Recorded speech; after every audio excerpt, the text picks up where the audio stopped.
একটা কথা কি নবাব, একটা হলো দলের নেতাকর্মীরা সবাই খারাপ হয় না, এবং একজন একটা ভুল করলে সেই ভুলের প্রায়শ্চিত্ত যে পুরো দলের সাফার করতে হবে এটা আমি নিজেই মনে করি না।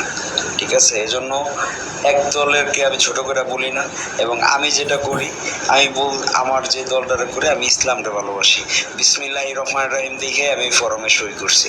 আমি এটাই বুঝি জামাতে ইসলাম, সেখানে তার লোগোতেও আল্লাহর নাম লেখা আছে, এবং তারা আমার যখন আমি জামাতে ইসলামে দলটারে গ্রহণ করছি তখন আমার সূরা ফাতিহা দিয়ে আমাকে সেটা বর্ণনা দেওয়া বুঝাইছে, এবং কীভাবে ডিরেকশন দিতে হবে সেগুলো বুঝছি, এবং সেগুলো দেখে আমার ভালো লাগছে। আমি এই জন্য জামাতে ইসলাম দলটার একটা কর্মী হিসাবে আমি সংযুক্ত হয়েছি। তো ভাই এজন্যই যে আমার কথা হচ্ছে, তোমাদের বিএনপির নেতাকর্মী আমার কিন্তু খুব কাছের ভাই ব্রাদার। এই যে তোমার নতুন যে তোমার ছাত্র দলের যে কেন্দ্রীয় যে পদে, ওখানে তোমার ডাসারের মিল্টন আমার ফ্রেন্ড, আমার কলেজ ফ্রেন্ড। ঠিক আছে, তো ওরা কেন্দ্রীয় পদে কিন্তু তোমার সাংগঠনিক সম্পাদক মিল্টন, দেখবা তুমি, ও কিন্তু আমার ফ্রেন্ড খুব।